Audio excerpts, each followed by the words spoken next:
The rain pounded relentlessly against the windows of the Department of Homeland Security's headquarters, a gray shroud blanketing Washington, D.C. Inside, the atmosphere was electric with urgency. Tom Homan, former ICE Director and now a senior advisor to the administration on immigration enforcement, stood at the head of a conference table littered with legal briefs, coffee cups, and laptops. His jaw was set, his eyes narrowed as he stared at the document in his hand, an emergency injunction signed by Judge James A. Winn Jr. The order had grounded a deportation flight bound for El Salvador, packed with migrants deemed a priority for removal under national security protocols. "This isn't justice," Homan growled, slamming the paper onto the table. "This is a judge sticking his nose where it doesn't belong." His voice carried the weight of decades spent on the front lines of immigration enforcement. Around him, his team, legal advisors, communications staff, and a handful of trusted deputies shifted uncomfortably. They knew what was at stake. The flight, scheduled to depart from a Texas airfield, had been a linchpin in the administration's push to enforce border security. Now it sat idle, its passengers still on American soil thanks to Winn's ruling. Homan's chief counsel, Sarah Reyes, leaned forward, her tablet glowing with the judge's order.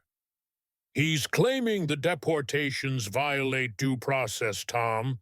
Says there's insufficient evidence tying these migrants to security threats.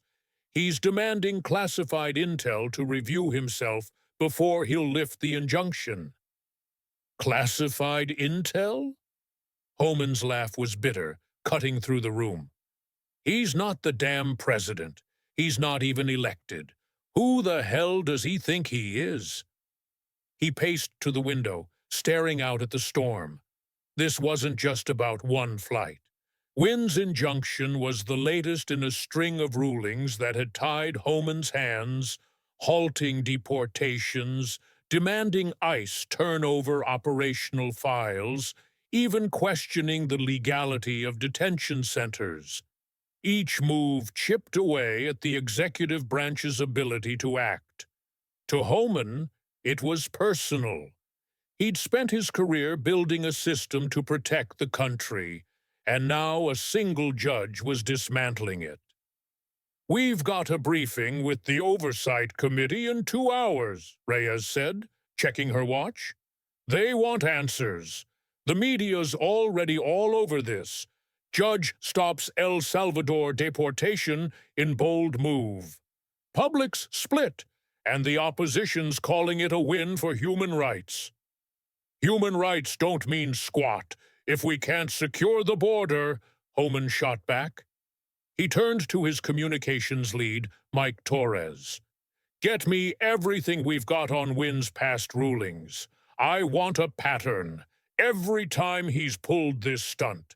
We're not walking into that room blind." Torres nodded, already typing. "On it. He's got a history. Blocked a Guatemala flight last year, demanded ICE justify every detainee in Arizona 2 months ago. Guy's got a thing for throwing wrenches. Good. We'll use it." Homan's mind was racing. He wasn't a lawyer, but he knew how to fight. This wasn't about legal nuance. It was about power, and who got to wield it. If Winn wanted a war, he'd get one. The hearing room in the Capitol was a circus when Homan arrived. Cameras flashed, reporters jostled for position, and the air buzzed with anticipation. The Oversight Committee, a mix of administration allies and fierce critics, sat behind a long oak table, their faces a gallery of skepticism and resolve. Homan took his seat, flanked by Reyes and Torres, a thick binder of Winn's rulings in front of him. He didn't flinch as the chairman, Representative Daniel Grayson, banged his gavel. "We're here to address Judge James A. Winn Jr.'s injunction halting the El Salvador deportation flight. Grayson began, his voice gravelly but commanding. Mr. Homan, you've requested this session. The floor is yours. Homan leaned into the microphone, his tone steady but laced with steel. Thank you, Chairman. Let's cut to it. Judge Winn's order isn't about due process or protecting anybody. It's about control. He's grounded a flight carrying migrants we've vetted, people tied to gang activity, smuggling, threats we've tracked for months. He's demanding classified intel he's got no right to see. This isn't judicial review. This is a judge trying to run immigration policy from the bench. The room stirred. A few committee members nodded faintly. Others scribbled notes. Homan slid the binder forward.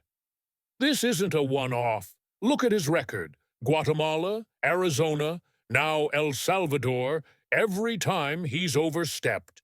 He's not interpreting law, he's rewriting it. The Constitution gives the executive branch authority over border security. Winn's taking that away piece by piece. Representative Carla Mendez, a vocal opponent of Homan's hardline stance, leaned forward, her glasses glinting under the lights. Mr. Homan, you're accusing a federal judge of overreach, but aren't you the one politicizing this? Challenging his ruling looks like an attack on judicial independence. What's to stop a future administration from targeting any judge who disagrees with them? Homan met her gaze, unflinching. This isn't about disagreement, Congresswoman. It's about defiance. When a judge demands classified files and halts deportations without evidence, just because he feels like it, he's not independent. He's a dictator in a robe. If we let this stand, the executive can't protect the country. You want MS-13 walking free because Winn's got a hunch? That's not a future I'll accept. Mendez bristled, but Homan pressed on. I've got families in Texas and California begging us to keep their streets safe. Winn's injunction doesn't just stop a plane, it stops us from doing our job. The separation of powers isn't a suggestion. It's the backbone of this government. Grayson tapped his gavel lightly, cutting through the murmurs. Mr. Homan, you're making a bold claim. What's your next step? We're asking Congress to act, Homan said. Investigate Winn's pattern. If it's bad enough, push for impeachment. He's not above the law. No one is. The room erupted. Reporters scrambled to type. Committee members exchanged glances. Impeachment was a nuclear option, and Homan had just dropped it on the table. Back at DHS, the storm outside had worsened, mirroring the chaos Homan had unleashed. His phone buzzed incessantly. Updates from Torres, calls from allies on the Hill, alerts about Winn's office firing back. The judge had issued a statement. My rulings protect the Constitution and ensure accountability. I will not be intimidated by executive overreach. Overreach? Homan muttered, tossing the phone onto his desk. He's got a hell of a nerve. He turned to Reyes. What's the committee saying? They're split, she replied, scrolling through emails. Grayson's on board. He's drafting a resolution to investigate Winn. Mendez and her bloc are furious, calling it a witch hunt. But we've got enough votes to move forward. Public's divided, too. Protests outside the Capitol already. Homan nodded. Good. Let 'em protest. We've got the truth on our side. He picked up Winn's statement, reading it again. Accountability, huh? We'll see about that. Over the next few days, Homan's team worked around the clock. They dug into Winn's rulings, piecing together a dossier. Every injunction, every sealed order, every time he'd demanded ICE justify its moves. The pattern was undeniable. Winn wasn't just skeptical, he was hostile, consistently siding against enforcement in ways that stretched legal precedent thin. Torres found a gem, a case where Winn had blocked a deportation citing humanitarian concerns without evidence, only for one of the migrants to later be arrested for trafficking. It was ammunition, and Homan intended to use it. The Capitol buzzed as the investigation launched. Homan testified again, this time with the dossier in hand. "This isn't about one flight," he told the committee, voice low and forceful. "It's about a judge who thinks he's above the Constitution. El Salvador's just the latest. He's crippled our operations, put lives at risk, and he's not stopping." Mendez countered, her tone sharp. "You're cherry-picking, Mr. Homan. Winn's ensuring due process, something your agency's been accused of ignoring. This investigation's a power grab." "Then explain this," Homan shot back, flipping open the binder. "A trafficker walks free because Winn played humanitarian. Explain the classified files he's got no clearance for. This isn't due process, it's sabotage." The debate raged, but Grayson's resolution passed. The investigation was on. Weeks later, the Capitol was a war zone of rhetoric. Protesters clashed outside, some waving signs supporting Winn's compassion, others demanding border security.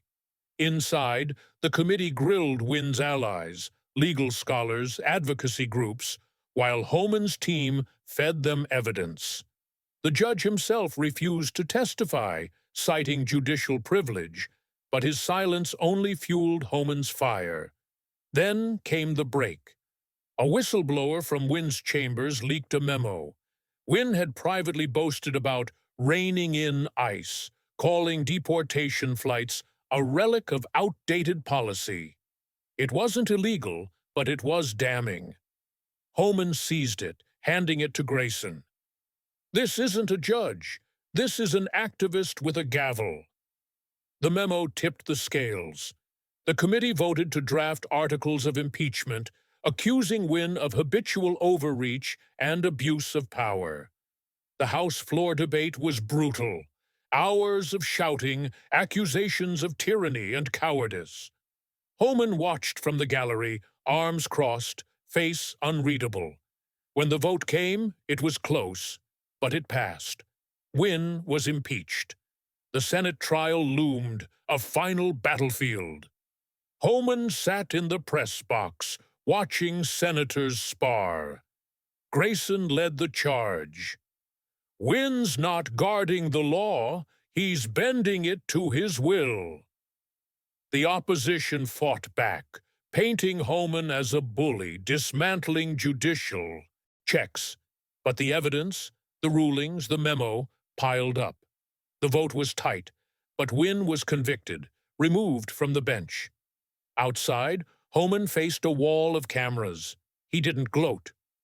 "We've got laws for a reason," he said simply. "Today, we enforced them." Then he walked away, the storm finally breaking behind him. The fight for the border wasn't over, but for now the executive branch had won its ground back. Homan returned to his DHS office as the Senate's decision to remove Winn settled in. The rain had stopped, but the air in the city still crackled with tension. He sat at his desk, a cold cup of coffee and a fresh file in front of him. Winn's case was closed, but the broader struggle for the border raged on. His phone rang. It was a field agent from Texas. "Tom, the El Salvador flight's rescheduled. It's taking off tomorrow, but word's out. Another court might try a new challenge. Winn's supporters aren't backing down." Homan's face hardened. "We'll be ready," he said, his voice carrying resolve, not exhaustion. Winn's fall had sent a message, but the judiciary's resistance was far from broken. He called his team in. "This is a start," he said, slamming a fist on the table. Winn's gone, but we've got to clean up the system. No judge gets to sabotage border security. We're drawing up a new strategy. Track every injunction. Document every file. Push Congress to keep the pressure on. Reyes scribbled notes. You're suggesting a legal monitoring unit? Homan nodded. Damn right. If judges are watching us, we'll watch them. Time to protect the Constitution. Torres chimed in. Media's still losing it. Winn's backers are calling you a dictator. Homan shrugged. Let 'em yell. I'm protecting the people, not the bench. The next day, the El Salvador flight lifted off. Homan watched it on TV, a faint relief crossing his face. But his eyes drifted. This victory was temporary. The border was still under threat, and he knew the war wasn't over. He laced up his boots. There was more work to do.